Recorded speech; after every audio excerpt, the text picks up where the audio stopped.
Welcome to iDream media. Sugar వ్యాధి ఉన్న వాళ్ళు ఖచ్చితంగా కొన్ని రకాల ఫుడ్స్ అవాయిడ్ చేయాల్సిందే. మరి వివరాలు తెలుసుకుందాం. ఈరోజు మనతో పాటు ఉన్నారు ప్రముఖ న్యాచురోపతి వైద్యులు డాక్టర్ జ్యోత్స్నా పులిపాటి గారు. మేడం నమస్తే. నమస్తే అండి. సో షుగర్ వ్యాధి ఉన్న వాళ్ళు కొన్ని రకాల ఫుడ్స్ తీసుకుంటే షుగర్ అనేది వెంటనే పెరిగిపోతుందని చెప్తూ ఉంటారు. మరి ఆ ఫుడ్స్ ఏంటి, వాటిని అవాయిడ్ చేయాలంటే ఎలాగా? సో బేసిక్గా షుగర్ ఉన్న వాళ్ళకండి, షుగర్ అనేది మెయిన్గా చాలా స్లోగా గ్రాడ్యువల్గా ఇంక్రీజ్ అయ్యే డిసీజ్. సో ఎప్పుడైతే అది ఒక మెటబాలిక్ సిండ్రోమ్, ఎప్పుడైతే మనము లైఫ్ స్టైల్ అనేది స్లోగా ఎప్పుడైతే చేంజెస్ తీసుకొచ్చి కంప్లీట్లీ ఫుడ్లో ఎక్సెస్ షుగర్ కంటెంట్ ఉన్న ఫుడ్స్ కానివ్వండి, లేకపోతే ఏవైతే గ్లైసెమిక్ ఇండెక్స్ ఎక్కువ ఉంటుందో, అంటే ఏ ఫుడ్ అయితే మనం తీసుకున్న వెంటనే షుగర్ పెరుగుతుందో, ఎందుకనంటే షుగర్ ఉన్న వాళ్ళకి లేకపోతే యాక్చువల్గా ఇమ్మీడియట్ స్పైక్ ఎప్పుడైతే అవుతుందో షుగర్, అది ఇంకా డేంజరస్ కండిషన్ అన్నమాట. సో అలా కాకుండా స్లోగా అబ్జార్బ్ అయ్యే ఫుడ్ మాత్రమే తీసుకోవాలి షుగర్ ఉన్నవాళ్ళు. సో ఇందులో మనం ముఖ్యంగా షుగర్ ఉన్న వాళ్ళు తీసుకోకూడనివి అందరికీ తెలిసిందే స్వీట్స్. సో హై షుగర్తో మనం ఏవైతే తయారు చేస్తామో ఆ స్వీట్స్ తీసుకున్నాము అని అంటే ఇమ్మీడియట్లీ షుగర్ లెవెల్స్ అనేది పెరుగుతుంది. అండ్ హై షుగర్ లెవెల్స్తో వచ్చే కాంప్లికేషన్స్ మనకి తెలిసిందే. నర్వస్ సిస్టమ్ దెబ్బతింటుంది, కాళ్ళల్లో వెంటనే తిమ్మిర్లు రావడము, కంప్లీట్లీ చేతుల్లో తిమ్మిర్లు రావడము, అండ్ స్లోలీ ప్రోగ్రెస్ అయిందనుకోండి ఈవెన్ కాళ్ళల్లో చచ్చుపడిపోవడాలు, నరాలు. ఇది కాకుండా ఐస్ ఎఫెక్ట్ చేస్తుంది అండ్ కిడ్నీస్ ఎఫెక్ట్ చేస్తుంది. So diabetic retinopathy, diabetic neuropathy, so ఈ కాంప్లికేషన్స్ అనేది మనకు తెలుసు. నెఫ్రోపతి కూడా. అండ్ సో ఈ షుగర్ అనేది మనకి స్లోగా కంట్రోల్డ్గా వచ్చే ఫుడ్స్ అని అంటే గ్లైసెమిక్ ఇండెక్స్ ఏవైతే తక్కువ ఉంటుందో అలాంటి ఫుడ్స్ మనం తీసుకోవాలి. సో అందులో మనం ముఖ్యంగా చెప్పాలి అని అంటే మిల్లెట్స్ ఫుడ్. సో మిల్లెట్స్లో మనకు ఉండేది జొన్నలు, సజ్జలు, రాగులు, కొర్రలు, అండు కొర్రలు, ఇలా డిఫరెంట్ వెరైటీస్ ఆఫ్ మిల్లెట్స్ మనకు ఉన్నాయి. సో సిరిధాన్యాలు. సో ఈ సిరిధాన్యాలు చాలా బాగా పనిచేస్తాయండి.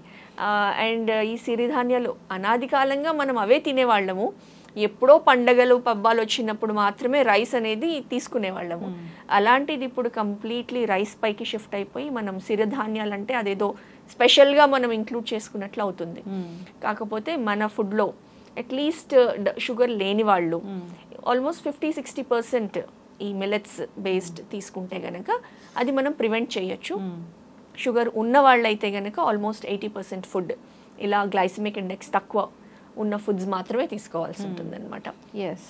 సో ఖచ్చితంగా ఈ షుగర్ ఉన్న వాళ్ళు ఖచ్చితంగా ఈ చక్కెరను అనేది మానేయాలని చెప్తూ ఉంటారు కదా. అయితే ఈ మధ్యకాలంలో వింటున్నాం ఏంటంటే ఒక 2 స్పూన్స్ ఆఫ్ చక్కెర తీసుకోవచ్చు అన్నది నిజమేనా? అవునండి. ఒక 2 స్పూన్స్ అంటే ఒక టీ స్పూన్, 5 grams అనుకుందాం అనుకోండి, up to 6 to 8 grams of sugar నార్మల్గా పర్మిటెడ్ అనమాట. అయితే ఇప్పుడు మనకు వచ్చే షుగర్ ఏదైతే ఉందండి కంప్లీట్లీ ప్రాసెస్డ్, రిఫైన్డ్, బ్లీచ్డ్, తెల్లగా ఆ షుగర్ ఏదైతే వస్తుందో అందులో యాడ్ చేసిన కెమికల్స్ ఎక్కువ హార్మ్ చేస్తున్నాయి అన్నమాట. కాబట్టి ఆ షుగర్ కంటే మనకి అదే బ్రౌన్ షుగర్ వస్తుంది. సో అంత అన్ప్రాసెస్డ్ అనమాట. ఆ షుగర్ మనం రిప్లేస్ చేసుకోవచ్చు, లేకపోతే బెల్లం రిప్లేస్ చేసుకోవచ్చు. తాటి బెల్లం ఇంకా మంచిది. లేదు అని అంటే కొంచెం తేనె తీసుకోవచ్చు, లెస్ క్వాంటిటీ తేనె తీసుకోవచ్చు, లేకపోతే డేట్ సిరప్ తీసుకోవచ్చు.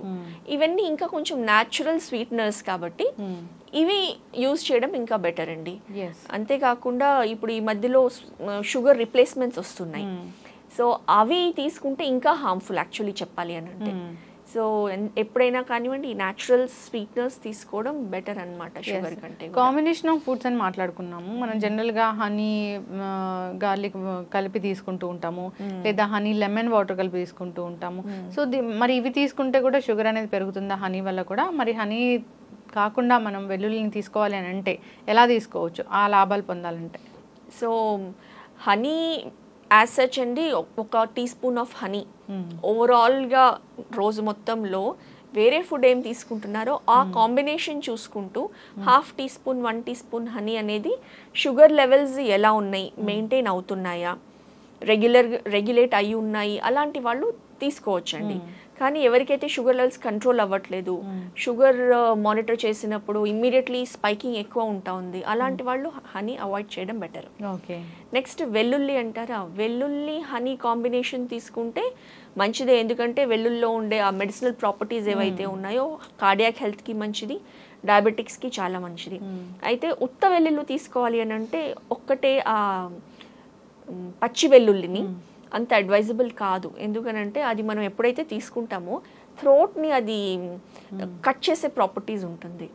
కాబట్టి ఆ వెల్లుల్ని ఏదైనా కొంచెం దోరగా వేయించడము, లేకపోతే ఒక్క చిటికెడు నెయ్యి వేసి అందులో దోరగా వేయించేసి ఆ వెల్లుల్లి తీసుకోవచ్చు. లేదు అని అంటే మన తాలింపుల్లో, కూరల్లో వేసే తాలింపులు కానివ్వండి, వాటిల్లో కొంచెం దంచేసి, రసంలో తాలింపు ఏదైతే వేస్తామో కొంచెం దంచేసి దాన్ని దోరగా వేయించేసి తీసుకోవడం బెటర్. ఖచ్చితంగా మేడం. అయితే వైట్ రైస్ ఇలాంటి వాటికి వస్తే వైట్ రైస్ తీసుకోకూడదని చెప్తూ ఉంటారు కదా, సో వైట్ రైస్ అనేది అసలే తీసుకోకూడదా, ఏదైనా ఒక టైంలో తీసుకోవచ్చు అంటారా? Actually white rice and rice varieties like brown rice కానివ్వండి, రెడ్ రైస్, బ్లాక్ రైస్, ఇవన్నీ చాలా రైస్ వెరైటీస్ వచ్చాయి. మెయిన్ వైట్ రైస్ చూస్తే గనక బేసిక్గా వైట్ రైస్ అంటే ఏంటి, మనకి ఆ రైస్ పైన ఉన్న ఏదైతే హస్క్ ఉందో ఆ పొట్టు దాన్ని కంప్లీట్లీ తీసేసి మనం వైట్ రైస్ని తెచ్చుకుంటున్నాము. అయితే వైట్ రైస్ తీసుకున్నప్పుడు అందులో చూస్తే మనకి న్యూట్రియంట్స్ అనేది కంప్లీట్లీ బి కాంప్లెక్స్ ఏవైతే పొట్టులో ఉంటుందో, ఫైబర్ ఏదైతే ఉంటుందో అవన్నీ మినహాయించి మనం తింటున్నాం. అండ్ వైట్ రైస్ అసలు ఎందుకు తీసుకొని వచ్చారు, బ్రౌన్ రైస్ అయితే కనుక మీరు చూస్తే లైట్ స్వీట్నెస్ ఉంటుంది, అది తొందరగా దాని షెల్ఫ్ లైఫ్ అనేది తక్కువ ఉంటుంది, కాబట్టి దాని నుంచి ఎక్కువ రోజులు స్టోర్ చేయొచ్చు అని వైట్ రైస్ తీసుకొని వచ్చున్నారు. కాకపోతే వైట్ రైస్ అనేది వీలైనంత వరకు మనము ఎప్పుడో అకేషనల్గా తీసుకుంటే మంచిదే, అదర్వైజ్ వీలైనంత వరకు తగ్గించి తీసుకోవడమే డయాబెటిక్స్కి శ్రేష్టమండి. ఓకే, ఎస్ ఖచ్చితంగా డాక్టర్ గారు. ఇక షుగర్ వ్యాధి వచ్చిందంటే జనరల్గా వాకింగ్ అని చెప్తూ ఉంటారు, వాకింగ్ అనేది ఎంతసేపు చేయాలంటారు? వాకింగ్ ఎవరైనా కానివ్వండి ఏజ్ని బట్టి, తర్వాత వాళ్ళకున్న other associated problems like suppose నీ పెయిన్స్ ఉన్నాయనుకోండి, షుగర్ ఉంది, మోకాళ్ళ నొప్పులు ఉన్నాయి, అలాంటి వాళ్ళని మనం వెళ్ళి బ్రిస్క్ వాక్ చేయండి అంటే ఆల్రెడీ మోకాళ్ళ నొప్పులు ఉన్నాయి, అది అడ్వైజబుల్ కాదు. ఎందుకంటే వాకింగ్ చేసినప్పుడు మోకాళ్ళ నొప్పులు ఇంకా ఎక్కువ అయ్యే ఛాన్స్ ఉంటుంది, రాపిడి ఎక్కువ అవుతుంది కాబట్టి, స్ట్రెయిన్ ఎక్కువ అవుతుంది కాబట్టి. సో వాకింగ్ అనేది ఎవరైనా కానివ్వండి టు స్టార్ట్ విత్ ఈవెన్ 10 నిమిషాలుగైనా స్టార్ట్ చేయాలి.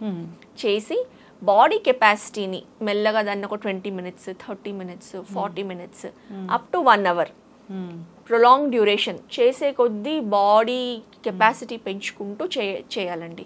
సో ఎంత లేదన్నా ఒక 30 మినిట్స్ చేసినా కానివ్వండి, వారానికి ఒక 5 రోజులు, అది కూడా షుగర్ లెవెల్స్ని కంట్రోల్ చేయడానికి చాలా బాగా హెల్ప్ చేస్తుంది. ఎస్ ఖచ్చితంగా మేడం, షుగర్ అనేది కంట్రోల్లో ఉంచుకోవాలి, లేదంటే రకరకాల కాంప్లికేషన్స్ వస్తూ ఉంటాయి. షుగర్ వ్యాధి ఒకటే కావచ్చు కానీ వచ్చే కాంప్లికేషన్స్ చాలానే ఉంటాయి, అన్ని రకాల ఆర్గాన్స్ మీద అది ఇబ్బంది పెడుతుందని చెప్తూ ఉంటారు, డ్యామేజ్ చేస్తుందని చెప్తూ ఉంటారు.